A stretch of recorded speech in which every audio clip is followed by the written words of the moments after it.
Welcome, everyone. I'm excited to kick off today's presentation on object-oriented programming. This is the first slide, so I just want to warmly welcome you all and share a quick overview. We'll be exploring the fundamentals of object-oriented programming, why it's important, and how it shapes software development today. So, let's dive in and discover what makes OOP such a powerful approach in coding. Let's explore the advantages of object-oriented programming, or OOP, as it's commonly called. OOP is a powerful programming paradigm that helps us organize our code in a way that makes it more manageable, reusable, and scalable. One of its key strengths is that it simulates real-world entities using objects, which makes complex systems easier to understand and develop. Now, moving on to the basic concepts of OOP. These include classes and objects, which are fundamental building blocks. A class is like a blueprint, defining the properties and behaviors that objects created from it will have. An object, on the other hand, is an instance of a class. Think of it as a specific item created based on that blueprint.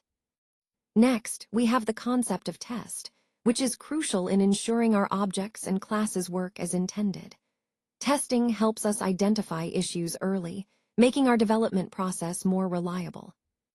We also need to understand the key features of OOP, like encapsulation, inheritance, polymorphism, and abstraction. These features enable us to write more flexible and maintainable code. Encapsulation keeps our data safe by restricting direct access. Inheritance allows us to create new classes based on existing ones. Polymorphism enables us to treat objects of different classes uniformly, and abstraction helps us focus on essential features without getting bogged down by details. Finally, I want to emphasize that these concepts and features are what make OOP a preferred approach for developing complex software systems. They help us build applications that are easier to manage, extend, and adapt over time. So, understanding these advantages and core concepts sets a solid foundation for mastering object-oriented programming. Welcome to this introduction slide. Here, I want to emphasize the importance of setting a clear foundation for our discussion. We'll explore the key points thoroughly, but I'll keep it conversational so it's easy to follow. The main goal is to highlight the most important concepts that will guide us through the rest of the presentation. I'll also make sure to connect these points to the overall theme, so everything feels cohesive and relevant. Think of this slide as the beginning of a journey. By understanding these core ideas, you'll be better prepared to grasp the details that come next. So, let's dive into these foundational concepts and see how they set the stage for everything else. An object-oriented programming, or OOP, is a programming language model that organizes code around objects, rather than just actions and data instead of relying solely on logic. Before OOP became popular, programs were seen more like a sequence of logical procedures: input data, process it, and then produce output. But with OOP, the way we approach problems shifts. Instead of focusing on procedures, we look at the problem in terms of objects. These objects encapsulate both data and the behaviors related to that data. This approach makes programs more modular, easier to manage, and often more aligned with how we naturally think about real-world entities. Connecting this idea to the overall theme, understanding OOP helps us see how modern software development emphasizes objects as the fundamental building blocks, making our code more intuitive and scalable. Let's take a closer look at the basic concepts of object-oriented programming. First, the idea is to organize our software around objects, which represent real-world entities. These objects have attributes, or data, as well as behaviors, which are the actions they can perform. One of the core principles here is encapsulation, meaning that an object keeps its data private and exposes only what's necessary through methods. This helps us protect the integrity of the data and makes our code more modular and manageable. Another key concept is inheritance, where new classes can derive properties and behaviors from existing classes. This promotes code reuse and helps us build more complex systems efficiently. Polymorphism is also fundamental. It allows objects of different classes to be treated uniformly through shared interfaces or parent classes, making our code more flexible and extensible. All of these concepts, encapsulation, inheritance, and polymorphism, are interconnected and form the backbone of object-oriented programming. They help us create systems that are easier to maintain, scale, and understand, aligning perfectly with the overall goal of writing clean, efficient, and reusable code. Let's dive into some of the fundamental concepts of object-oriented programming. First up is abstraction. This is about hiding complex implementation details and showing only the essential features to the user, making our code easier to manage. Next is inheritance, which allows us to create new classes based on existing ones, promoting reusability and a clear hierarchy. Then we have encapsulation, a key principle that involves wrapping data and methods together to protect the integrity of our objects. Moving on to polymorphism, which enables objects to be treated as instances of their parent class rather than their actual class, allowing for flexible and dynamic code. We also have classes, which are blueprints for creating objects, defining properties and behaviors. Data hiding is closely related to encapsulation. It involves restricting access to certain parts of an object's data to prevent unintended interference. Lastly, objects are instances of classes. They embody the actual data and behavior defined by their class. All these concepts work together to form the foundation of object-oriented programming, helping us write more modular, reusable, and maintainable code. So, for example, when we say a student, that's a name given to anyone who is pursuing a course. It's a label that helps us identify what that person is doing. This is really important because it shows that a name or an identifier is what links us to an object. In the context of object-oriented programming, this idea of an identity is fundamental. An object is basically anything around us, could be a person, a place, an activity, or any other identifiable entity. And what makes an object really interesting is that it's characterized by certain attributes, things that define it or give it its unique identity. So, whenever we talk about objects, think of them as the basic building blocks of OOP. They help us model real-world entities in a way that makes programming more intuitive and organized. Overall, understanding objects and their identity is key to grasping how object-oriented programming works, because it's all about creating, managing, and interacting with these identifiable entities in our code. So, to clarify, when we talk about an object like a student, it has certain details or characteristics that describe it. For example, a student might have a name, age, class, or date of birth. These are what we call properties or attributes. Essentially, properties are just the features that define or describe the object. They're important because they help us distinguish one object from another and give us detailed information about it. Throughout this presentation, understanding properties is key because they form the foundation of how we organize and manage data about different objects. So, to understand this better, let's look at some examples. A student can either pass or fail an examination, right? That's a clear indication of behavior. Certain actions lead to specific outcomes.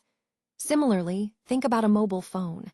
It can click pictures and store photographs, essentially behaving like a camera. What this shows us is that the behavior of an object essentially defines what functions or actions it can perform. It's like a set of capabilities that are associated with that object. So, when we talk about behavior in this context, we're really referring to what an object can do, what actions it can take, based on its nature or design. This concept is fundamental because understanding behavior helps us define how objects interact within a system. It's what makes objects dynamic and functional, rather than just static entities. So, whether it's passing an exam or clicking a photo, these behaviors give objects their purpose and set the stage for how they operate within larger systems or processes. Let's take a closer look at this slide. Here, we're using the example of a class called mobile phone, which is illustrated in the block diagram below. Now, a class is essentially a group of objects that share the same attributes and common behaviors. Think of it as a blueprint. It's what we use to create individual objects. In object-oriented programming, an object is a fundamental concept. It's an instance of a class. But what classes do is allow us to generalize, to define a common structure for similar types of objects. So, instead of creating each object from scratch, we create a class, and then generate many objects from it. Another key point is that both data and functions that operate on that data are bundled together within a class. This grouping is crucial because it keeps everything related to a particular category of objects organized and encapsulated. Overall, understanding classes helps us see how OOP allows us to build flexible, reusable, and organized code by defining these blueprints that can be instantiated into objects. A class is defined before the creation of objects of its type. This means that we first establish the blueprint, which includes the properties and behaviors that all objects of this class will share. Once the class is defined, we can then create objects, or instances, of that class. These instances are specific, individual objects that have their own unique data but follow the structure set by the class. For example, if we have a class called car, each car we create, like my red sedan or your blue SUV, is an instance of that class. This approach allows us to organize and manage complex data efficiently, making our programs more modular and easier to understand. The key takeaway is that classes serve as templates, and objects are the actual, tangible instances that we work with in our applications. A real instance of a class is called an object, and creating the new object is called instantiation. So, when we talk about an object, we're referring to a specific, tangible example of a class that exists in memory. And instantiation is the process of actually creating that object from the class blueprint. It's like using a blueprint to build a house. The blueprint is the class, and the house you build from it is the object. This concept is fundamental because, in programming, we don't just define classes, we create objects to work with and manipulate data. Understanding instantiation helps us see how classes become active, tangible entities that our programs can interact with. It ties back to the overall theme of object-oriented programming, where everything revolves around working with these objects. Let's take a closer look at OOP features. First, object-oriented programming is all about organizing code around objects that represent real-world entities. This approach helps us create more modular and maintainable programs. One of the key features is encapsulation, which means bundling data and methods that operate on that data together, protecting the integrity of the information. Then, we have inheritance, allowing us to create new classes based on existing ones, which promotes code reuse and simplifies complex systems. Polymorphism is another essential feature, enabling objects of different classes to be treated as instances of a common superclass, making the code more flexible and extendable. Lastly, there's abstraction, which involves hiding the complex implementation details and exposing only the necessary parts. Together, these features form the backbone of object-oriented programming, empowering us to build more robust and scalable applications, connecting back to our overall theme of effective software development. Encapsulation is really the most fundamental idea when we talk about object-oriented programming. It's all about combining data and the functions that work with that data into a single unit. Think of it as putting everything related to an object together so that it's self-contained. In most programming languages, including Python, this unit is called a class. When we look at the example of a class like mobile phone, we see that it includes the class name, its properties or attributes, and the behaviors or functions it can perform. All of these elements, name, properties, and behaviors, are enclosed within one independent unit, which is what we call encapsulation. And the key point here is that encapsulation helps us organize our code better, making it more modular and manageable. It also helps protect the data from unintended interference, which is a core advantage of using classes. So, in essence, encapsulation is about bundling everything that describes and operates on an object into one neat package, implemented through the class itself. This concept underpins much of how we structure our programs in object-oriented design. Now, let's talk about how object-oriented programming languages handle encapsulation, which is a core concept. In most of these languages, encapsulation is primarily implemented through the use of classes. Within a class, you have the ability to specify whether data and functions are private or public. Private data or functions are like secret ingredients. They can't be accessed from outside the class. This means that no other part of the program can directly reach in and modify or view that data. On the other hand, public data or functions are like public services. They can be accessed from anywhere in the program, providing controlled access to the class's functionalities. This brings us to the idea of data hiding. Data hiding is a mechanism that essentially keeps the class's internal data out of sight from the outside world. More specifically, it keeps it hidden from other classes. The main goal here is to protect the data from accidental modifications or intentional misuse, ensuring that the integrity of the data is maintained. So, in summary, data hiding is about safeguarding the class's data by controlling how and where it can be accessed.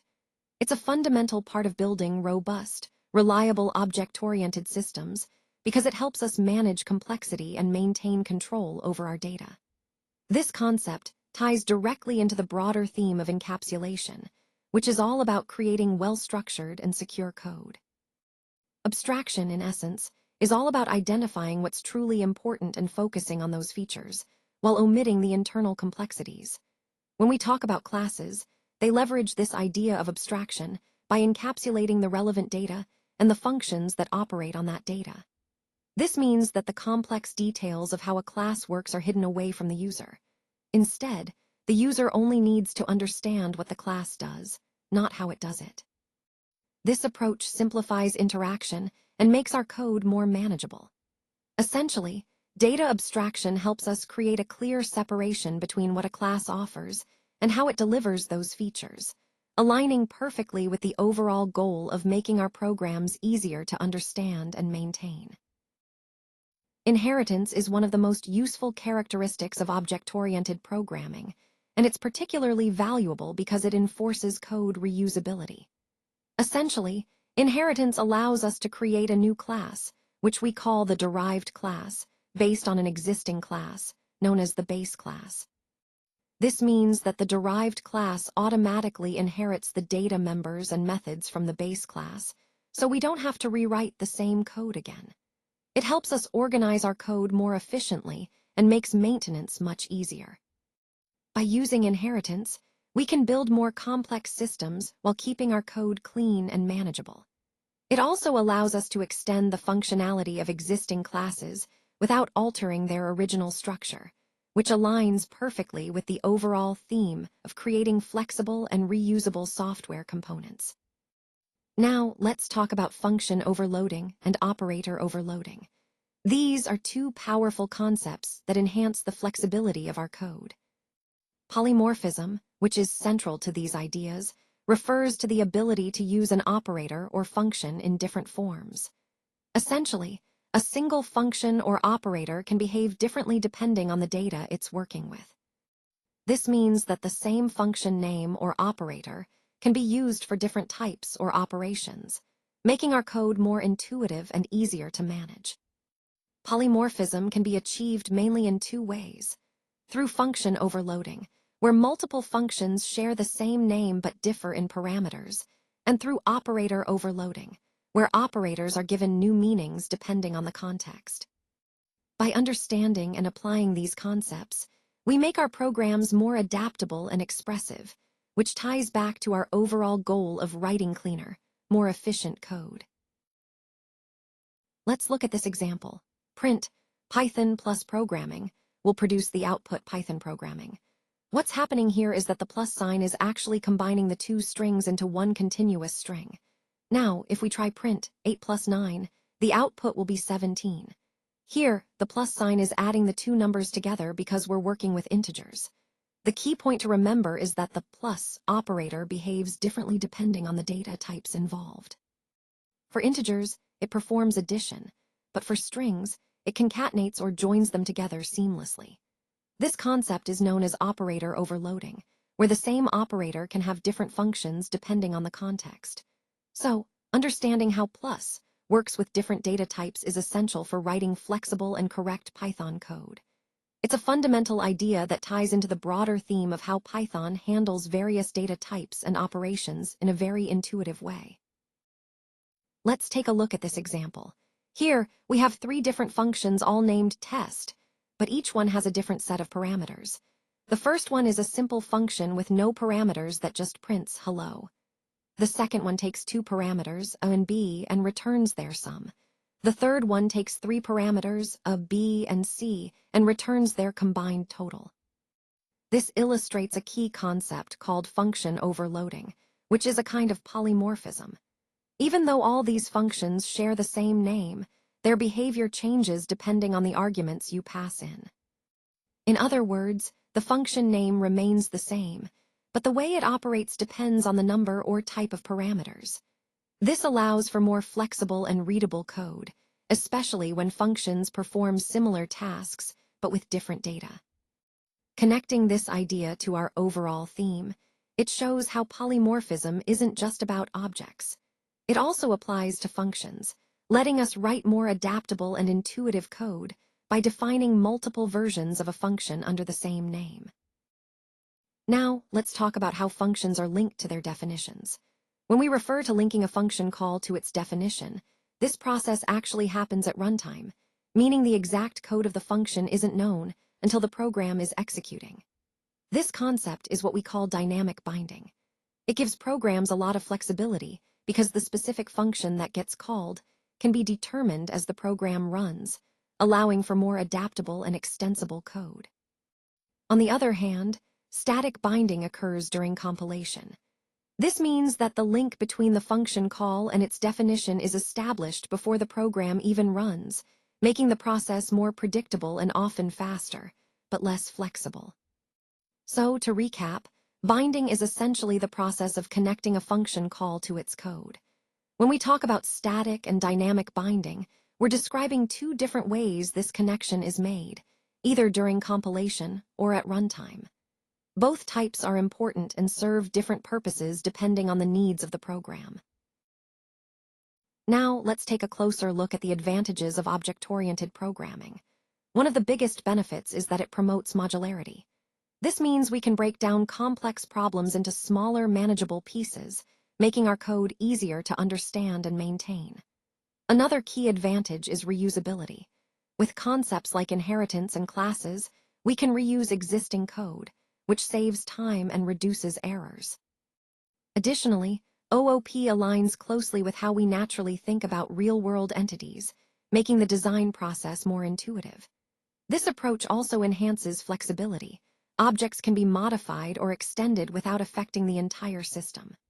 Overall, these advantages help us develop robust, scalable, and maintainable software solutions, which is ultimately the goal of adopting an object-oriented approach in our projects. Let's take a closer look at some of the key advantages of object-oriented programming. First, simplicity. OOP helps organize complex systems into manageable, understandable components, making development and maintenance much easier. Next, reusability. By creating reusable classes and objects, we save time and effort and promote consistency across projects. Modifiability is also a big plus. Since objects are decoupled, making changes or updates becomes more straightforward without affecting the entire system. Extensibility and maintainability go hand in hand. OOP allows us to extend functionalities easily and keep the codebase clean and manageable over time. Lastly, security is enhanced because encapsulation hides internal details, reducing the risk of unintended interference. Overall, these advantages align perfectly with our goal of building flexible, robust, and scalable software solutions.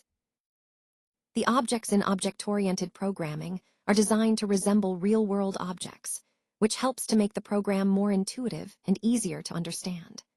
When we think about real-world objects, we naturally grasp their properties and behaviors, and this familiarity helps us reduce the complexity involved in designing and managing the program. By modeling objects in this way, the overall structure of the program becomes much clearer and simpler. This simplicity not only makes the code more accessible for developers, but also enhances maintainability and scalability.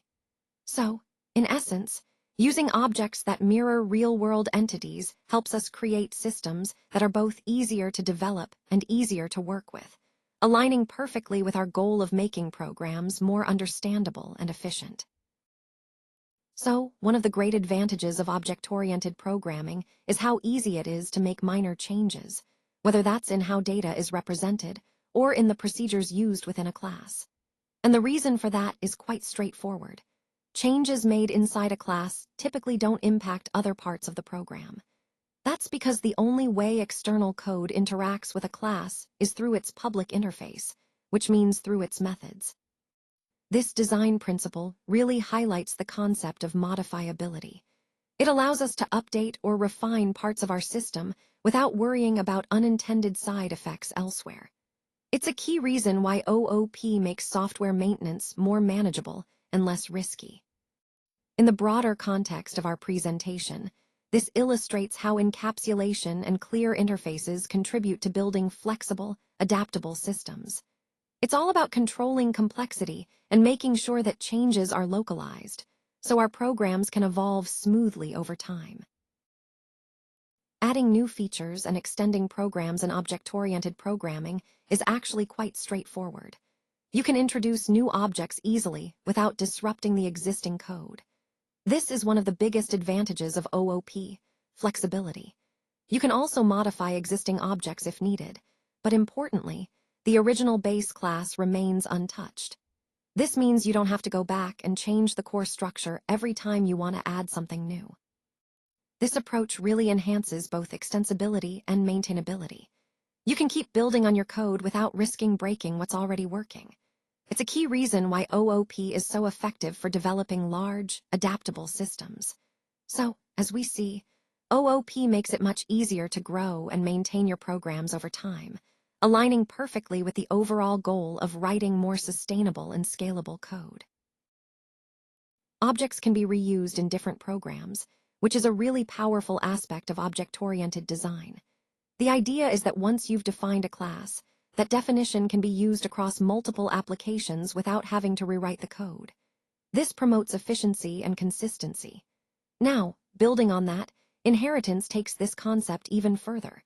It allows us to create subclasses, so smaller, specialized versions of our main class. These subclasses can share some or all of the main class's characteristics, but they can also have their own unique features. This way, we're not duplicating code. Instead, we're creating a hierarchy that makes our programs more organized and easier to maintain. Overall, reusability through class definitions and inheritance really helps us write flexible, scalable, and efficient software that can grow and adapt over time. So, what we're really looking at here is how classes are designed to focus only on the data they need to work with. When we create an instance of a class, or an object, the code that runs within that object can't accidentally access other parts of the program's data.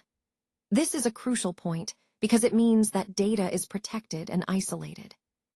This characteristic, often called data hiding, plays a big role in system security.